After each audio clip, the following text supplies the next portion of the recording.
Destin de femme, un podcast de Allegory Sound, écrit et raconté par Valérie Pérez.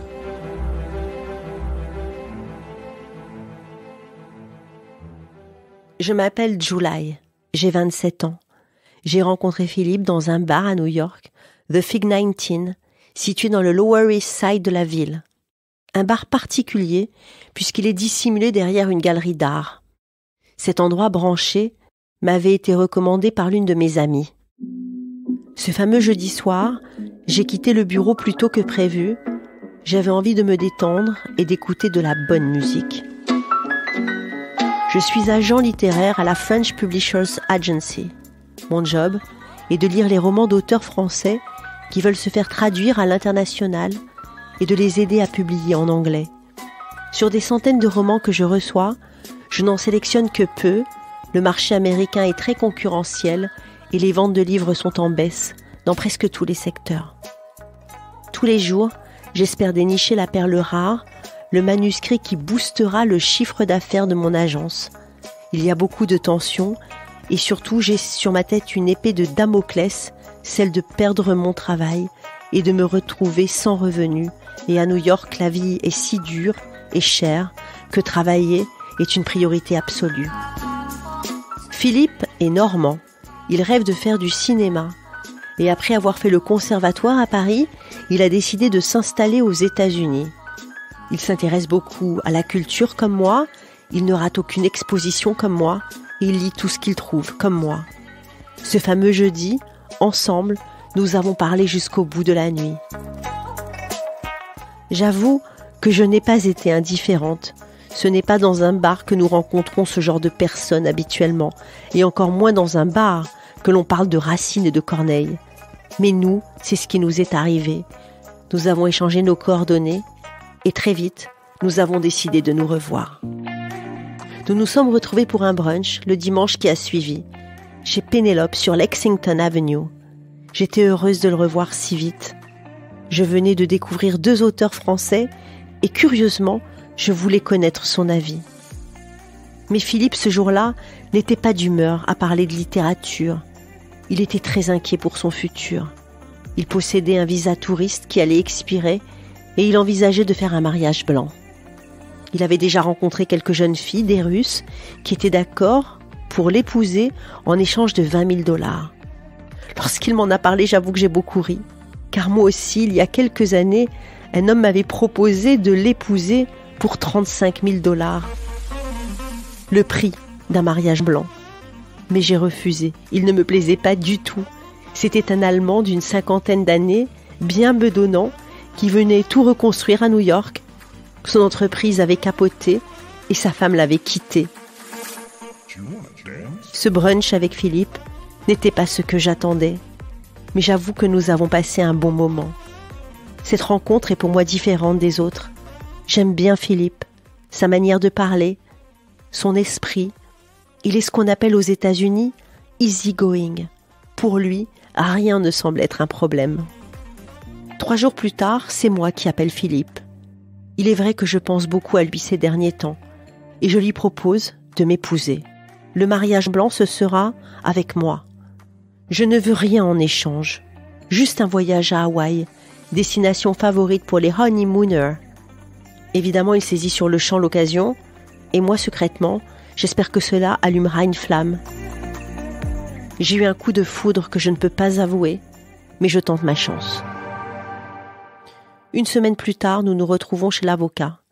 Nous savons tous les deux que le chemin va être parsemé d'embûches administratives, de mensonges et de demi-vérités. Il nous reste à peine 1 mois pour organiser le mariage. Après, son visa touriste ne sera plus valable. Philippe a tout de suite dit la vérité à ses parents. Moi, non. J'ai voulu espérer et leur faire croire que j'avais trouvé l'homme de ma vie et que je vivais une grande histoire d'amour. Ma mère était folle de joie. Pour moi, la réalité était différente. La première étape est de remplir le formulaire I-130. Il faut mentir à l'avocat et comme Philippe a déjà fait plusieurs allers-retours à New York, nous déclarons que nous nous connaissons déjà depuis plusieurs années. Notre rencontre ne remonte donc pas à moins de 15 jours. Le passage à la mairie a lieu 3 semaines plus tard. Mes parents assistent à la cérémonie. Ils n'avaient vu Philippe que très peu avant le mariage. Pour lui, le plus important est de rassembler les documents nécessaires pour l'immigration. Il a fallu au moins 1 mois et demi pour recevoir son certificat de naissance, son passeport et un bilan de santé complet fait sur le sol américain. En Amérique, un adjusted status, un statut provisoire, est délivré afin de permettre aux immigrants de constituer le dossier et finaliser la procédure. Avec Philippe, nous passons beaucoup de temps ensemble. Nous avons souvent des fous rires. Cette histoire de mariage blanc nous a beaucoup rapprochés. Ensemble, nous révisions les classiques. Je lui donne même la réplique sur le malade imaginaire de Molière avec mon accent américain. Il avait du mal à comprendre ce que j'étais en train de dire. Je devais reprendre souvent. J'étais une bien piètre comédienne, mais j'avais beaucoup de plaisir à lire en français. Presque tous les hommes meurent de leur remède et non de leur maladie. Sur ce, Philippe me répondait « C'est Molière qui mourrait une 2e fois s'il t'entendait saccager sa pièce !» J'étais amoureuse de Philippe, un amour platonique certes, mais tellement vrai et fort. Je ne savais pas ce qu'il ressentait, lui. Était-ce juste de l'amitié? Avait-il mis sa vie entre parenthèses pour obtenir ses papiers? Voyait-il? Sentait-il ce que je ressentais? Jouait-il la comédie pour aller au bout du processus? Moi, ce qui m'importait, c'était d'être avec lui et de partager des moments privilégiés. C'est à ce moment-là que nous avons décollé pour Hawaï. Il m'avait promis un beau voyage et je l'ai eu. Nous avons voyagé en première classe et avons été accueillis par des vaïnés avec un chaleureux aloha et des colliers de fleurs. Nous étions à Maui, à l'hôtel Wailea, niché sur une falaise surplombant la côte. Le paysage était à couper le souffle. Nous avions une merveilleuse suite. Nous passions notre temps au bord de la piscine à faire de la plongée. Nous avons aussi fait des randonnées dans des champs d'ananas. Mais nous devions nous préparer, car nous savions que dans quelques mois, nous allions vivre une étape importante de ce mariage blanc, l'interview. Jamais pendant ce séjour, je n'ai avoué mes sentiments cachés. Je l'aimais de plus en plus. J'espérais qu'il vienne me retrouver la nuit. J'attendais un mot, un souffle, qui me donnerait espoir. Dans mon cœur, je ne voulais pas me rendre à l'évidence. Tout ça, c'était faux. Juste un moment dans une vie, une scène dans un film que Philippe jouait si bien. Il n'était pas mon mari, mais un étranger. Ce mariage n'en était pas un. Ce voyage, au fond, lui revenait moins cher que s'il avait dû épouser une Russe pour accepter de jouer la comédie. Je me pose des questions et je commence à perdre pied. Mais il faut penser à l'interview, rendez-vous crucial pour que Philippe obtienne ses papiers. Aux États-Unis, il y a tellement de faux mariages que cette étape a été ajoutée et on a l'obligation de rester marié 2 ans. Nous répétons sans cesse, ça devenait comme un jeu. Les numéros de téléphone, le nombre de frères et sœurs, la profession des parents, le nom des animaux de compagnie ou encore de quel côté du lit chacun dort. Aucun détail n'est laissé au hasard. Nous avons aussi préparé 4 albums photos à présenter à l'officier de l'immigration.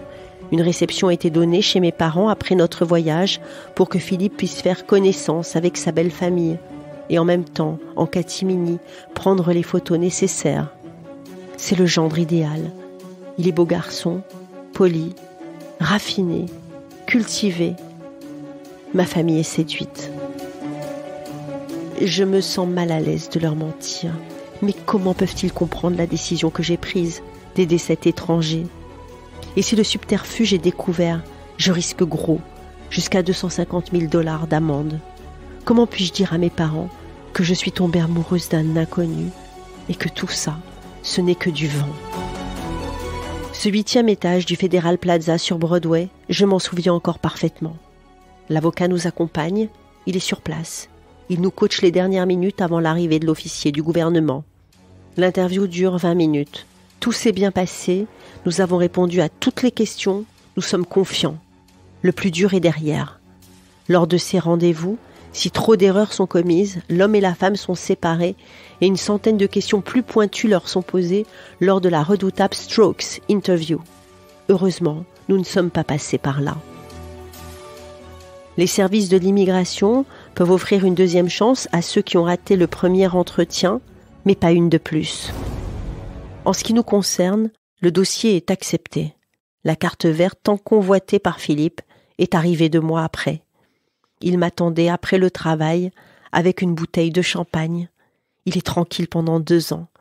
Nous avons emménagé ensemble sur Broadway. On était roommates, nous étions en colocation. Philippe avait sa vie et moi la mienne. Nos vies étaient parallèles. L'aventure était derrière. Rien ne s'était passé entre nous. Il était encore vulnérable comme immigrant américain. Je veux l'aider et j'irai jusqu'au bout. Mon père me posait quand même quelques questions. Pourquoi ton mari ne vient-il pas aux réunions familiales? Pourquoi n'es-tu toujours pas enceinte? La situation devient de plus en plus difficile à gérer, mais j'ai tenu le choc. Pendant 2 ans, j'ai vécu avec un homme qui accélérait le rythme de mon cœur à chaque fois que je le croisais. Un homme pour qui je quittais mon bureau à l'avance pour ne rien rater de sa présence. Un homme sur lequel je fantasmais dans mes songes chaque nuit, alors qu'il était dans la pièce d'à côté. Un homme qui a demandé le divorce, le jour où sa carte verte, valable pour 10 ans, est arrivée dans la boîte aux lettres. Son rêve s'est réalisé. Et le mien s'est évanoui. À tout jamais.